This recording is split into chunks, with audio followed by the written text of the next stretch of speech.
Salam untuk kita semua. Perkenalkan, nama saya Evni Lodeni Flaku, biasa disapa Evni. Saya dari Prodi PAUD kelas C. Di sini saya ingin menjelaskan sedikit tentang profesi sejarah PAUD. Oke, kita mulai. Sejarah profesional guru di Indonesia. Guru adalah seorang pekerja yang kehidupannya di tengah masyarakat, yang pekerjaannya yaitu mengajarkan berbagai macam ilmu dan pengetahuan untuk mempermudah manusia menjalankan kehidupannya atau untuk mengajarkan kebenaran. Dalam lintasan sejarah di Indonesia, pekerjaan guru ternyata berkembang sesuai zaman, khususnya melalui agama. Mulai dari zaman kerajaan Hindu-Buddha, Kesultanan Islam hingga masa reformasi. Jadi, pada masa kerajaan Hindu dan Buddha di Indonesia, tempat untuk orang belajar yaitu di vihara, dan yang mengajarkannya menulis dan membaca dalam bahasa Sanskerta di vihara, yaitu biksu yang artinya guru.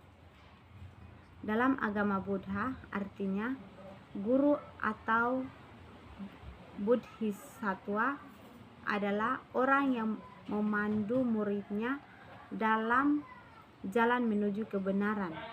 Sedangkan dalam agama Hindu, guru merupakan simbol bagi suatu tempat yang suci yang berisi ilmu atau vidya dan juga pembagian ilmu.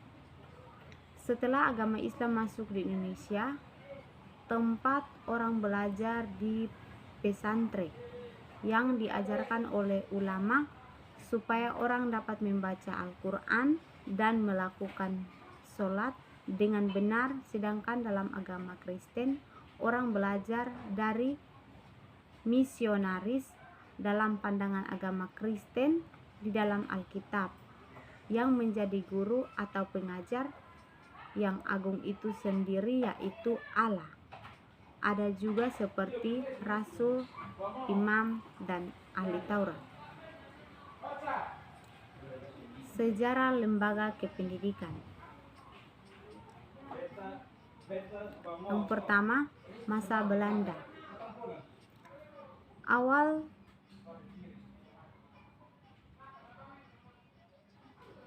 organisasi perjuangan guru pribumi pada masa Belanda yang berdiri pada tahun 1912 dengan nama Persatuan Guru Hindia Belanda atau PGIIB.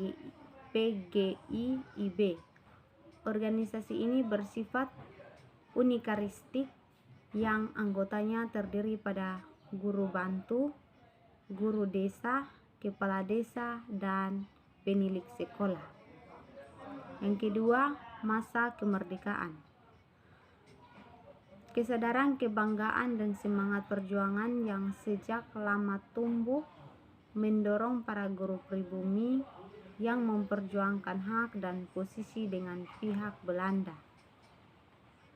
Hasilnya antara lain adalah kepala HIS yang dulu selalu dijabat oleh orang Belanda satu persatu pindah ke orang Indonesia.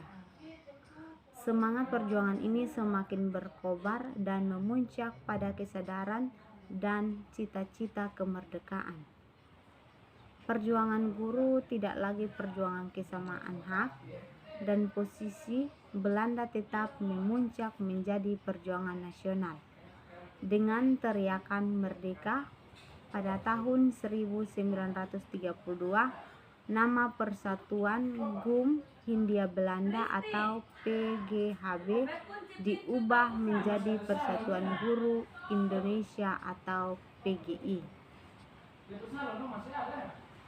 Semenjak proklamasi 17 Agustus 1945 menjiwai penyelenggaraan Kongres Gurun Indonesia pada tanggal 4 November 1945 di Sukarta. Dalam kongres ini pada tanggal 25 November 1945, seratusan hari setelah proklamasi kemerdekaan RI Persatuan Guru Republik Indonesia atau PGRI.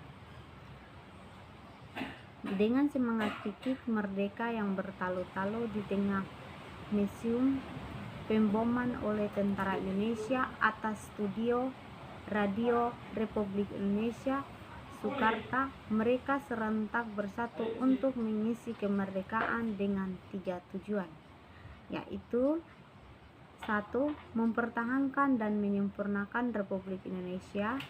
Yang kedua, mempertinggi tingkat pendidikan dan pengajaran sesuai dengan dasar-dasar kerakyatan, membelah hak dan nasib buruk umatnya, guru pada khususnya.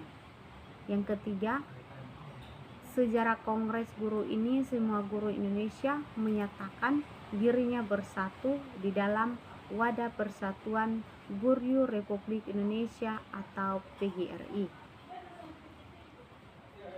Berikut lintasan sejarah PAUD Indonesia. Pendidikan anak usia dini atau lebih populer dengan singkatan PAUD merupakan sebuah lembaga atas formal yang keberadaannya mulai dianggap penting oleh masyarakat luar atau termasuk masyarakat desa. Pada mulanya pendidikan seperti ini muncul di kota Jerman pada tahun 1840 yang diperkenalkan oleh Friedrich Wilhelm August Froben atau biasa disebut kindergarten. Istilah kindergarten berasal dari 2 suku kata, yaitu kinder yang artinya anak dan garden yang artinya taman. Jadi kesimpulan dari istilah kindergarten ini yaitu taman anak. Kindergarten ini juga terkenal dengan istilah Frobel School yang artinya tunas bagi pertumbuhan anak di seluruh dunia.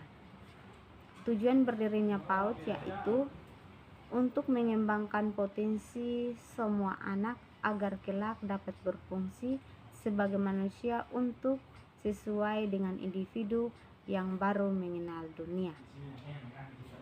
Salam. Terima kasih.